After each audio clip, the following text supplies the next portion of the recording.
빅머니 빅이슈 펠리츠 투자인 리서치 김민수 대표입니다. 대표님 안녕하세요. 네, 안녕하십니까. 네. 오늘의 이슈 정유주 잡아봤습니다. 최근 국제유가의 동향부터 알아볼까요? 네, 최근에 정유주가 S-오일을 중심으로 좀 탄탄합니다. 그래서 정유주에 대해서 대표적인 또 경기 민감 섹터죠. 그런 관점으로 봤을 때 정유주에 대한 흐름을 보게 되면 가장 먼저 또 유가를 봐야 될 부분인데, 유가의 동향을 보시게 되면 일단 안정이라고 봐야 될 것 같습니다. 50달러대 중반대에서 아직 그렇게 큰 변화 없이 계속 수렴이 돼가고 있는 상황들인데, 여기서 어떻게 진행될지는 조금 더 봐야 될 부분들인데, 이 공급과 수요 관련된 쪽에서 아직까지는 공급 쪽은 이제 감산이라든가 미국의 셰일 오일 관련된 얘기는 계속 나온다고 하더라도 수요가 아직 강하게 받쳐주지 못하다 보니까 약간 정체돼 있다라고 보시는 게 맞을 것 같고요. 그럼 그와 관련돼서 복합 정제 마진도 같이 바라봐야 될 부분이겠죠. 이쪽에 따라서 정유사의 이익이 갈려진다라고 봤었을 때 지금 9월 2일자 자료 기준으로 봤을 때 복합 정제 마진의 추이를 보게 되면 그동안 같은 경우 한 배럴당 7.5달러대까지 강하게 올라오다가 또 5주 연속 하락세를 보이고 있는. 그래서 지난번에도 복합 정제 마진을 말씀드릴 때 지금 좋다고 계속 좋은 게 아니다라고 말씀드렸죠. 변동성이 상당히 큰 지표입니다. 보시는 것처럼 그런 상황 쪽에서 아직은 5달러 정도쯤에서 다시 움직이고 있다라고 하게 되면 일단 수익 권역이긴 수익 권역인데 아직 동향들이 빠르게 자리 잡지 못했다라고 봐야 될 것 같고요.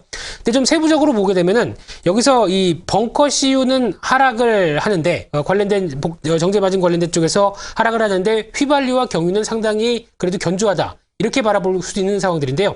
이 벙커 CU는 이제 주목을 해야 될 부분들이 다음에 말씀드려야 될 일단 국제회사기구의 여러 가지 규제와 관련이 있다고 보시면 될 것 같습니다. 대표적으로 내년 가게 되면은 이 국제회사기구 IMO에서 모든 선박의 함황량을 0.5% 미만으로 떨어뜨리는 해양연료를 사용해라. 이게 규정입니다. 그러다 보니까 지금 같은 경우는 황함량이 2.5%대죠. 5분의 1로 줄여야 됩니다. 네. 그런데 이 벙커 CU가 가장 많이 배에서 연료로 쓰이는 상황들인데 중국 같은 경우는 아직 고도화 설비가 덜 되다 보니까 여전히 공급은 계속되고 있고 그런 쪽에서 내년 가게 되면 수요 절벽이 나올 텐데 이에 따라서 아직 충분히 수요가 나오지 않다 보니까 그에 따른 등락이 나온다고 봐야 될 것 같고요. 그런 차원에서 국내 업체들은 그나마 그래도 준비를 잘했다라고 볼 수 있을 것 같은데 대표적인 국내 3사, 정유 3사들은 고도화 설비가 거의 적응이 완료됐다라고 하게 되면 이런 변화들이 내년엔 기대가 된다고 봐야 될 것 같고요. 그런 차원에서 정유주의 실적 동향을 일단 보시게 되면 상반기보다 하반기, 특히 S-오일이 가장 뚜렷하게 하반기에 개선될 것이다 라고 하다 보니까 주가가 최근에 이런 강한 모습들이 보여진다고 봐야 될 것 같고요. 옛날 배당 같은 경우는 작년 기준으로 봤을 때 아직까지 좀 위축이 돼 있다라고 하게 되면 올해 하반기 실적 개선을 통해서 배당을 다시 회복하느냐 이 부분이 가장 중요한 S-오일의 행보라고 봐야 될 것 같고요. 또 하나 SK이노베이션 같은 경우는 주가 하락분이나 하반기 실적의 견조한 모습들 그리고 배당까지 고려했을 때는 가장 좋은데 지금 하나 걸리는 게 있죠. LG 쪽과 2차 전지 관련된 배터리 계속 소송전이 이어지다 보니까 네. 그에 따른 어떤 불확실성들이 주가에 담겨 있지 않나 생각되고 있고요. 따라서 결론적으로 보게 되면 이 정유주 관련된 쪽은 경기 민감 섹터이다 보니까 그래도 관심은 이어지지만은 가장 중요한 게 수요가 좀 뒷받침이 돼야 된다. 그런 네. 관점 쪽에서의 흐름들이 확인이 돼야 좀 더 탄탄하게 가지 않을까라는 관점 쪽에서 아직 너무 공격적으로 대응하기보다는 관련된 흐름들 좀 확인해가면서 봐야 되겠다라는 관점이고요. 특히 중장기적으로는 앞서 말씀드렸던 국제회사기구의 어떤 수혜에 관련된 시각들은 뚜렷이 나올 가능성이 높다라는 쪽에서 그에 따른 실적 변화에 대한 기대는 높다라고 봐야 될 것 같고요.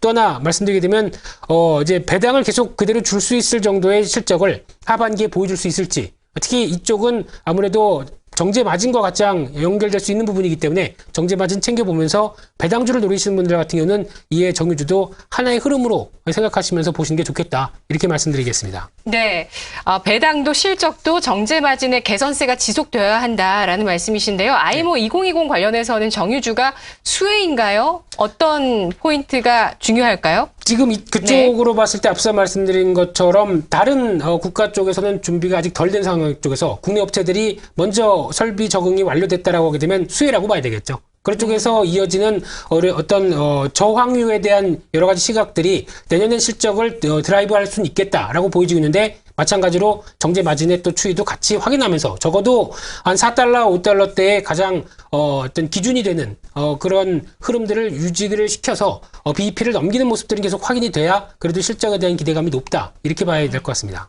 네, 알겠습니다. 오늘 분석 여기까지 듣겠습니다. 고맙습니다. 감사합니다.